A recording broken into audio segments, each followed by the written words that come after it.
You know, I love having this portable welder, gasoline powered, engine driven welder. But having it in the back of my truck becomes a little problem sometimes. It was real good when we had the power was out for like 4 days.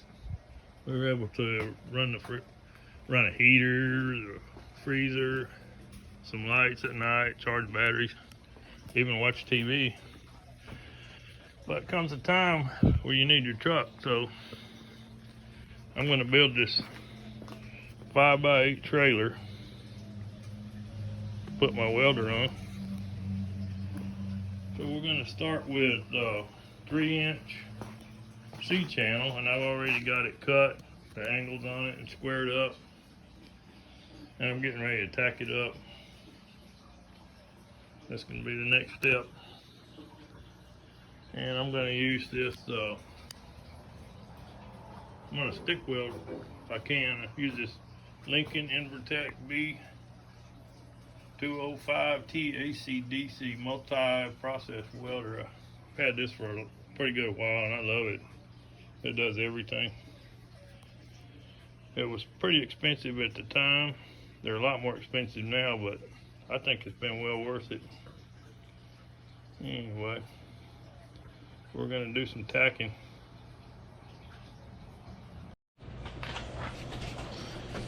Okay, here's the frame.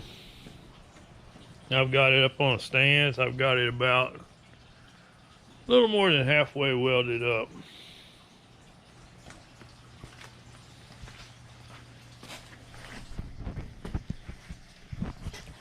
Kind of hard to imagine the size of a trailer till you start putting it together, but this is going to be 5x8.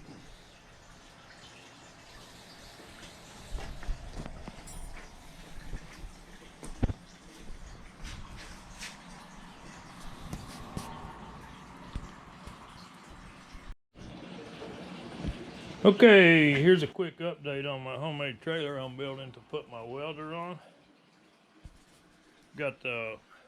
I've got the frame squared up and welded. I've got the leaf springs mounted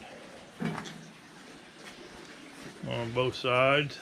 I've got the axle tube cut and getting ready to work on building the tongue for this thing. So I've done this twice before and I can't really remember how I did it. But I'm gonna do the center line of each front and back, and I'm gonna tie a piece of string right dead center.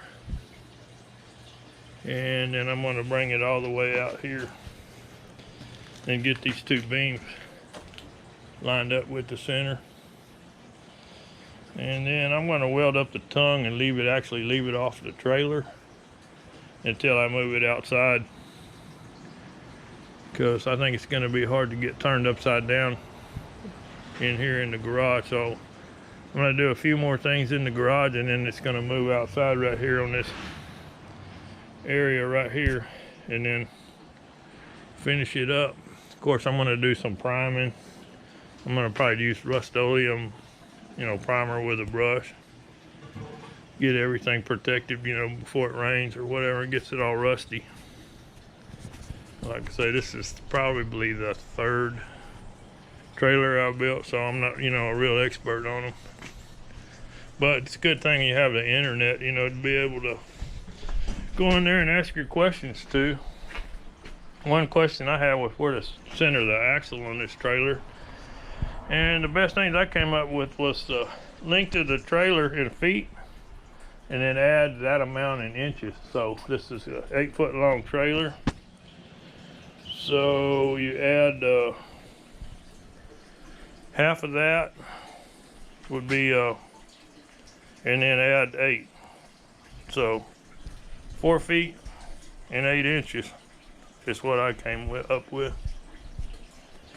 All right, and then that's where the axle's going to be. It's going to be set back, a little bit behind the center of the side of the trailer. Anyway, that's where we're at. We're going to get back after it. It's getting hot, so I want to hurry up and get most of this done while I can.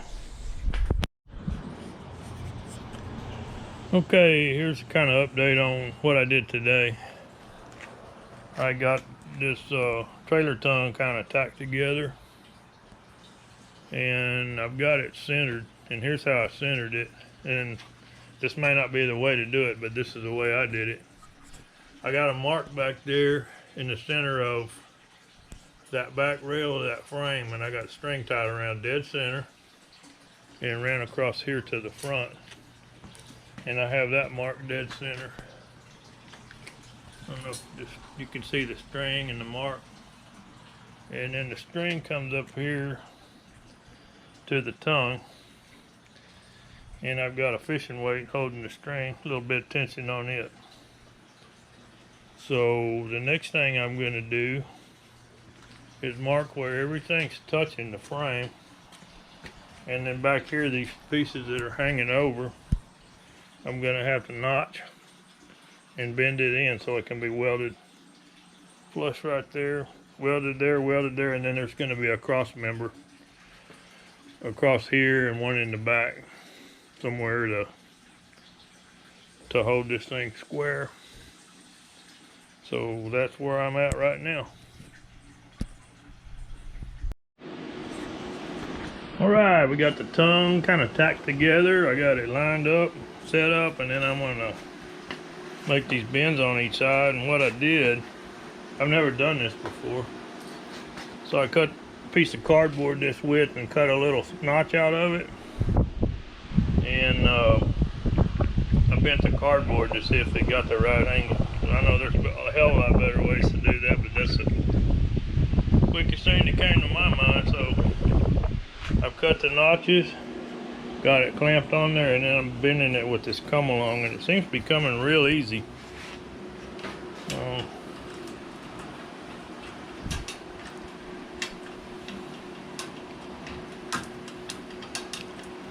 So I may have to, work on that notch a little bit more to get it where I want it, but anyway, there's where I'm at this morning. All right, I got the tongue all welded up, bent, just like I want it. Welded up, mocked up. I'm not gonna weld it to the frame yet. I'm gonna start priming things and then move it outside so I can weld it up. Okay, now we have the cross members all mounted in there, welded up.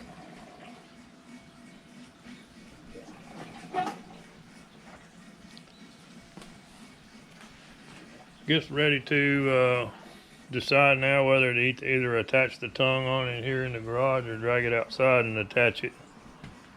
I'm just afraid that once I add that on, it's going to get too heavy for me to handle, but I could always ask for some help. Come drag it out and flip it over. Anyway, I guess I'll sit down, take a break, and think about it. Yeah, I had to break out the MIG welder.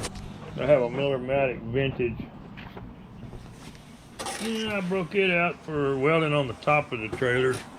I wanted to make sure it was strong and good clean welds. So I used it to weld on most of the tongue on. Okay, this is what it looks like today, after today. I worked on this morning. Put that bar in there and put the jack on.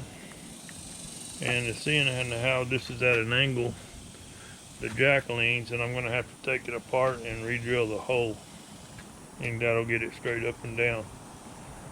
Yesterday I welded up the axle, got it mounted in there. I've got one bad U-bolt that's stripped out, and I've got one in there to replace it.